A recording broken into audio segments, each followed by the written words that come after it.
Thank you, Hans. Good morning, ladies and gentlemen. I'm going to look at three broad things in my 10 minutes of speaking. Firstly, I'm going to look at some broad trends that we face at the moment. Then I want to look at some of the factors that impact whether a CHP plant goes ahead or not, and how that gets better or worse as time goes on.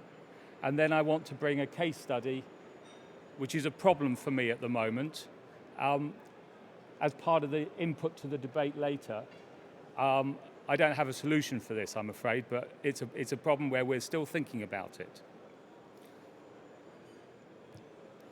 So the trends. The last time I came to PowerGen was about 5 years ago, and almost none of these would have been on the agenda of things that we would have talked about at that moment. We weren't really talking about political crises. We didn't have Trump in the White House. We didn't have Brexit and whatever else has gone on in that period. We've now gone from global warming to climate crisis. Whether that's the right terminology is a good question, but it's definitely in the public domain really heavily now. In Europe, at least, we're talking about phasing out fossil fuels and the demonizing of fossil fuels in any new investment decisions. Whether that's right or wrong is also a good question. We still use a vast majority of fossil fuels and we can use them better, and that buys us time to bring the others in. We have electrification, the all-electric future, probably not. A very much greater share of electricity in the system, absolutely yes. Then we have the role of hydrogen, which 5 years ago was sort of dismissed as a fantasy dream, really, niche market, but actually starts to look like it might be the thing that binds the system together and may get us out of the hole on industrial heat. And then we have steam. So this is a session on industrial cogeneration. Steam is king. Steam is vital. Steam is very hard to do with electricity. You need a fuel, you need gas, or you need coal or whatever to do steam. And all industrial processes use steam at the moment and use fossil fuels, or mostly fossil fuels for that. And the renewable opportunities there are limited outside of hydrogen. Then we have global competitiveness. I come from the UK originally. I left years ago, but I still have my passport. And one little fact, the UK has exported more of its carbon than any other G7 nation over the last 30 years. It's deindustrialized, it's moved it to China and wherever else. And so it's met its carbon targets by actually deindustrializing. That's not a sustainable future. It's certainly not a sustainable future for Europe, and I question it for the UK. And then finally, we're looking today and we're looking to make new investments. It's a 15, 20-year play, and we don't know what 15 and 20 years looks like, frankly. We can't even think 5 years ago, we couldn't imagine where we are today. So it's quite hard to make an investment at the moment. I thought this was going to come up in one go, Hans. So these are the factors that affect, I'm not going to go through all this because I haven't got time, but I'll pick one or two key ones. For industrials, one of the key factors affecting investment is credit risk of the industrial company. So if you are a manufacturing company with a credit rating that is in the middle range, it's quite hard to get third-party investment in your energy projects. It's not impossible, but it's hard. The second one there is it takes an awful lot of management time to bring these projects to fruition. And so you need to dedicate that. And often in industrial companies, they rather do something else. Third one then is fuel. And I've already alluded to fuel, and I'll come back to that in my case study. Fuel used to burn that, you put gas turbine in, you burn natural gas. And you were fairly okay and you could feel good about yourself because you cut CO2 emissions. These days, it's a little bit harder to sort of justify.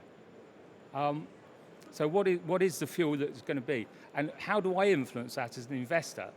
I can't. I have to take what's there. So it's not for the cogen sector to change the gas infrastructure to hydrogen, but we have to be in that part of the process. What I then did is I took all these factors and I looked at what was very important and what's getting better or worse. And this is a subjective view. It's not done with any great science. It's based on what I see in the marketplace where I do my projects. And you can see one is the most important. So spark spread remains one of the most important. The regulatory environment is extremely important.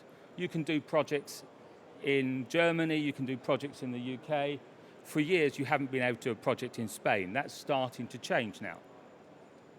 It's very, very important how governments view what we do here. I haven't got time to dwell on this. I think all these slides will be made available later, and I'm quite happy for people to tell me I'm wrong. Okay, my case study. So this is a chemical site in Germany. It's a big one. It runs all year round, 24 hours a day, 7 days a week. It never has a shutdown. Clearly bits of it get shut down at times and it varies, but it never has a complete shutdown. It uses about 100 tons of steam an hour and it uses about 20 megawatts of electricity. So it's a fairly typical big industrial. It currently has a lignite boiler, which comes from one of the lignite fields in Germany, dedicated. That boiler cannot be converted to anything else because it's designed for that fuel.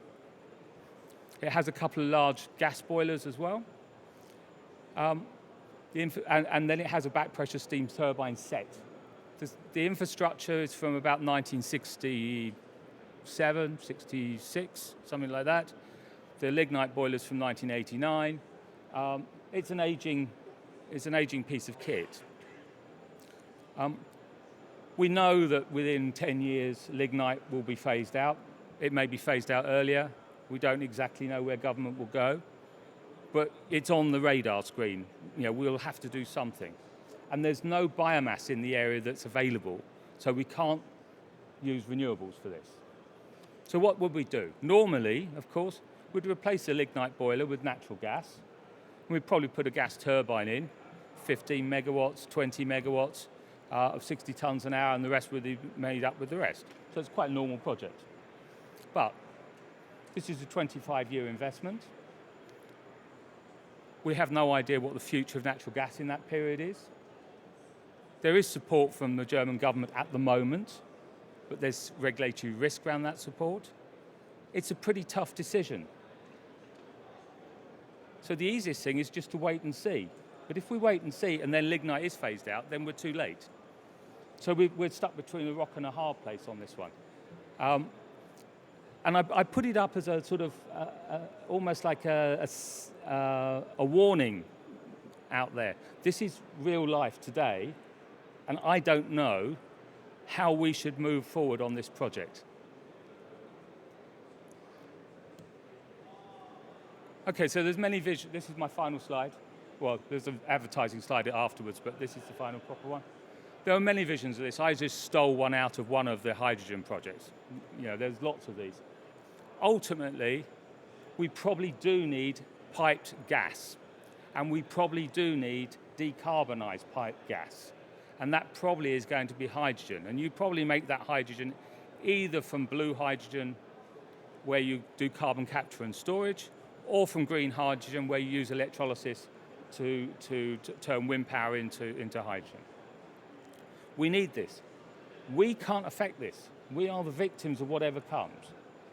We can lobby our governments, of course, et cetera, but this is vital if we're going to solve the steam system, in my opinion. Finally, advert. This is who we are. Ladies and gentlemen, thank you very much.